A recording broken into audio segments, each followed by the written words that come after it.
Millete bana dayak attı, dayak mı attıracağım? Ben ondan sonra... Yok, kolay gidiyor.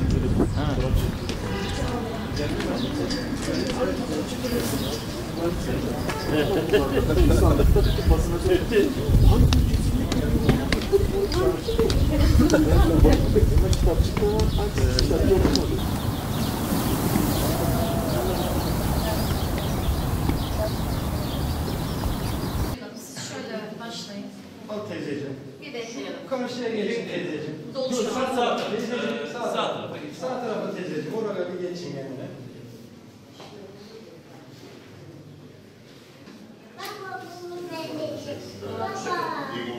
İyi günler. Diğer kabinimiz boş. Diğer kabinimiz boş. Kim girecek ama bir bayan görünüyor. 20 Evet. diyor. Sen buradan son alalım. Müjgan teyze.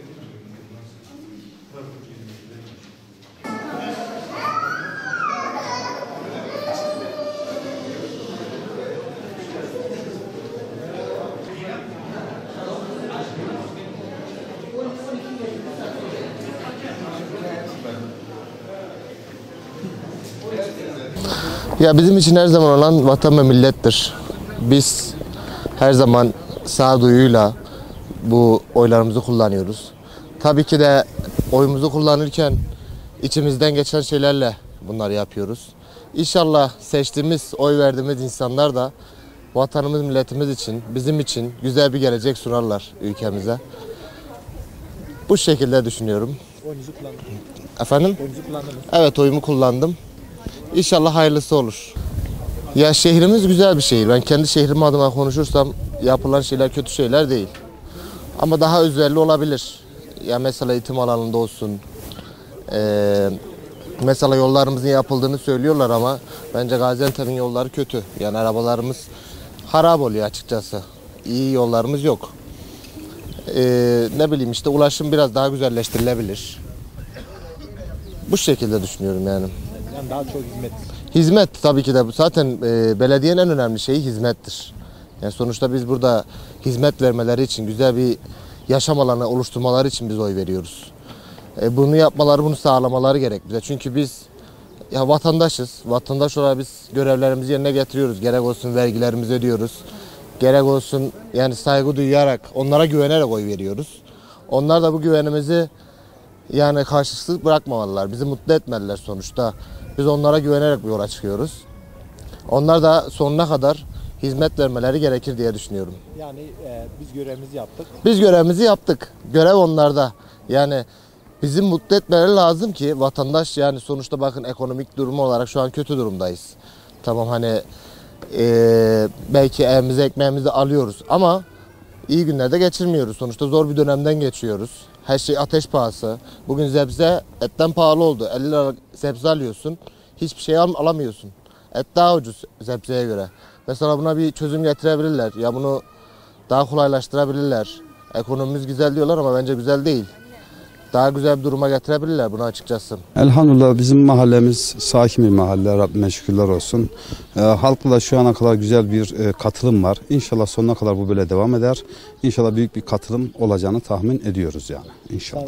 Seçim nasıl geçiyor efendim? Şu anda seçim güzeldi yani mahallemizde yani asayiş olarak güzel elhamdülillah bir sıkıntımız yok. 4 tane okulumuz var. 4 okulda da şu anda seçim güzel gidiyor. Ben 4 okulda şu anda gezerek geldim. Herhangi bir sorun yok Rabbime şükürler olsun. Ben bu seçimin ülkemize, şehrimize, mahallemize hayırlara vesile olmasını yani toplumu germeden güzel bir seçim olacağı olması için temennide bulunuyorum inşallah. Oyumuzu kullandık elhamdülillah Rabbimin verdiği nimetlere oyumuzu kullanma şerefine bizi nail etti. Dünyadaki bütün ülkeler Türkiye'yi gözetliyor. Eğer bizim Türkiye'mizde bütün vatandaşlarımız vatandaşlık bilinci içerisinde iyi veya kötü, doğru veya yanlış, herkesin doğrusu ve yanlışı kendine aittir. Gelir burada bir vatandaşlık görevi olarak oyunu kullanırsa bu dünya nezdindeki bütün ülkelerde Türkiye'de %99, %100 insanlar demokrasisine sahip çıkıyor. Geliyorlar, oylarını çok güzel şekilde hür iradeleriyle kullanıyorlar diye insanların, dünyadaki insanların bakışı bizlere daha iyi olacak. Vallahi vatandaşa hizmet, hakka hizmet diye düşünülürse Allah onların kalplerine bu memleket için hizmet etmeyi lütfeder, nasip eder. Ama yanlış şeyler düşünürlerse onlar da o yolda giderler. Hem hakkın huzurunda hem insanlara hakkına tecavüz etmiş olurlar. Allah öyle insanları bizim başımıza getirmesin. Hayırlısı kimse o bizi yönetsin.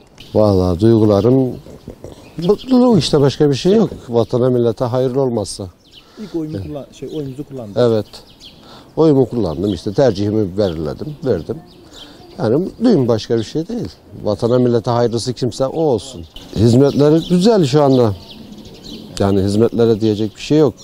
Vatanını milletini seven her insan için yeterlidir bence. Yani geçiyor zaten, çok güzel. Bir şey yok yani, bir sıkıntı yok. Yani öyle. Kararsızlar vallahi vatanı milleti düşünüp oyunu vermesi lazım. Öncelik vatan millet, sonra parti, sonra kendimiz geliriz yani. En son kendimizi düşünmemiz lazım. Şimdi vatanını milletini düşünmezsen her şeyi kaybedersin. Suriyelilerin halini görüyoruz. Ben de oraya gidip geliyorum, görüyorum insanların halini. Öncelik vatandır yani, başka bir şey yok. Memleketimize hayırlı olsun. Yani daha güzel bir şeyler yapabilecek insanları seçtiğimize inanıyoruz. Ya hizmet anlamından ziyade genel olarak genel siyasi politikalar zaten yanlış giden bir şeyler var memlekette. Yani bunların düzelmesi açısından bu bir başlangıç olarak görüyorum. Buna göre insanların tepki oyları olacaktır muhakkak. Belli tepkiler var çünkü halktan genel olarak. Bunların burada bir tepkisini, bunun da bir başlangıç olacağını düşünüyorum zaten. Ya kesinlikle adaletli olsun. Yani herhangi bir toplumun herhangi bir kesimine, herhangi bir tabanına ayırmadan hizmette bulunmasını isteriz. Yani yerel seçimde istenecek şeyler zaten bellidir. Yani hizmet istenir. Onun için adaletli olunsun yeter bizim için. Bütün insanlar gibi biz de bugün görevimizi yerinize getirdik. Oyumuzu kullandık. Vatana millete hayırlı olsun. Ya herkesin bir sorumluluğu vardır. O yüzden vatani görevdi. Yani bu da bir vatani görevdir. Çocuklarımızın geleceği için, bekası için geleceğimizi, bizi yönetecek kişileri seçmemiz lazım yani. Ya memleketimize, çocuklarımıza iyi bir gelecek sunsunlar. Biz başka bir şey istemiyoruz kendilerine. Biz oyumuzu kullanmaya geldik. Hayırlısı neyse olsun inşallah. İyi olan kazansın. Biz de tabii ki Antep için güzelleşmesini istiyoruz. Çocuklarımız için güzel bir gelecek olsun istiyoruz. Hayırlısı olsun inşallah. Oyunuzu kullandığınız yere söylemek istersiniz. Kullandık çok şükür. Allah memlekete, millete hayırlı olan nasip etsin. Herkes vazifesini yaparsa, hakkı hukuku gözetirse başka bir şey beklemiyoruz kimseden. Herkes gerekeni yapacaktır diye düşünüyorum. Antep'le ilgili özel bir isteğimiz yoktur. Trafik probleminin çok problem olduğunu düşünüyorum. Ama ona da çok bir çözüm bulunabileceğini de sanmıyorum. Allah'tan hayırlısı olsun. Peki sizce seçim nasıl geçiyor? İyi geçiyor, sakin, selamet. Zaten bizim memlekette öyle hırgür fazla olmaz. Herkes gelir, oyunu verir kimden yanaysa gönlü. Devam eder gider. Vatana millete hayırlı olsun. İnşallah hayırlısıyla hak eden kazansın. İnşallah iyi sonuçlar çıkacaktır. Peki efendim, bundan sonra kim seçilsin bir vatandaş olarak seçilecek kişilerden ne gibi talepleriniz, destekleriniz vardır? Milletin ulaşabileceği insanlar olsun yeterli. Oyunuzu kullandınız mı? Kullandık. Vatanımıza, milletimize hayırlı olsun. Her şey ortam güzel. Allah hayırlısını versin. Yalnız şu emekliler çok rezil bir durumda. Pazarları, marketleri biz perişan oluyor. Geçinemeyik. 1 milyar 400 maaş alıyorum. Doğalgazım, elektriğim, suyum. Yani inşallah başa geçenler de bundan sonra bizleri düşünmesini isterim. Çocuklarımızın işi yok, iş isterim. Vatana millete hayırlı uğurlu olsun. Allah en iyisini getirsin. Hakkımıza hayırlısını getirsin ablam. Oyumuzu kullandık. Şimdi gidiyoruz. Hakkımızdan hayırlısı diyelim. Tabii ki muhakkak istiyoruz canım. O hizmetin şüphesiz dört dörtlük yapmalarını isteriz genlerden. Yani bizim beklentimiz bu. Allah hayırlı uğurlu etsin diyoruz. Memleketimiz, ülkemiz için de hayırlısı olsun inşallah. Ülkemize, vatanımıza, memleketimize hizmet. Kavakla Tondu'da sahneye gidipler. Tabii